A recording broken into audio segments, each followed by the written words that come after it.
Ayan, so tayo ngayon ay magpo-formulate ng mga orders, ayan, na pumasok sa atin ngayong araw na ito at mula noong isang araw. Okay, so ito po yung aming packaging. Pansin nyo po, gold yung aming bottle, ayan. Okay, so ang gagawin natin ngayon ay, pero ipakita ko muna sa inyo yung aming packaging, ayan. Yung Clinique Happy for Men, ayan, meron po kaming Clinique Happy for Men. Ayan. Ayan po guys. Ayan no. And then, ito po yung aming packaging. Ayan o. So, ayan yung aming packaging guys. So, ano pa ba yung mga gagawin natin? Meron na tayo ditong cool water. Ayan. Meron tayo ditong cool water for men. Siyempre, meron tayong Dior, ayan. So, ito yung Dior. Kumikintab-kintab pa guys. So, kita nyo naman, oh. Okay. So, syempre, yung nasa top 10 na pinakamabango sa lahat ng perfume. Pinakamahal din po. Ito po yung Ralph Lauren Polo Blue. Ayan. So, marami pong naghahanap nito sa atin. At syempre, nasa top 10 pa rin po yung ating Marc Jacobs. Ayan, oh. Marc Jacobs Daisy. Ayan.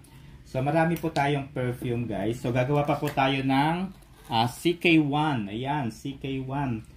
Siyempre, kapag nag-order kayo, may kasamang mga testers. Ayan. So, ito yung mga testers.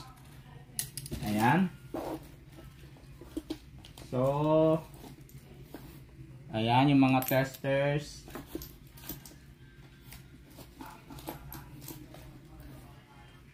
Ayan, yung mga testers guys. So, meron ito yung Sauvage Dior. Siyempre, yung Encanto Shine. Ayan. Siyempre, yung Cool Water. And then, ayan. Okay, so, yun yung gagawin natin ngayon. Meron din tayong gagawing CK1. Okay, so, yung mga materials namin dito guys, kompleto. Kasi hindi pwede guys na kung ano-ano lang yung gagamitin nating mga materials o mga equipment. So, syempre, gagamit tayo ng graduated cylinder. Ayan. So, iba't iba po yung size ng ating graduated cylinders. Ayan. May mga, ano po yan, sukat. Okay. Ayan. Yung graduated cylinder natin. Ito yung 100 ml. Ayan. So, ano pa ba yung mga, ano natin? Syempre, yung fixative. Huwag natin kalilimutan yung ating fixative. Ayan. So, ano pa ba? Marami tayo, guys. Ayan, so ang unang raw materials na ating ilalagay sa ating Erlenmeyer flask ay syempre itong perfume o ito yung pinakang scent. So ang una natin gagawin is yung Ralph Lauren. So itataktak na ilalagay na natin. So gagawa tayo ng 30 ml na Ralph Lauren. Okay. Ayan. Kita nyo guys yung oil, humahalo na yung oil. Ayan. So after that, syempre sayang yung oil. Kasi malaking tulong din yung oil guys. Ayan, yung kanyang bango. Kaya lalagyan natin ng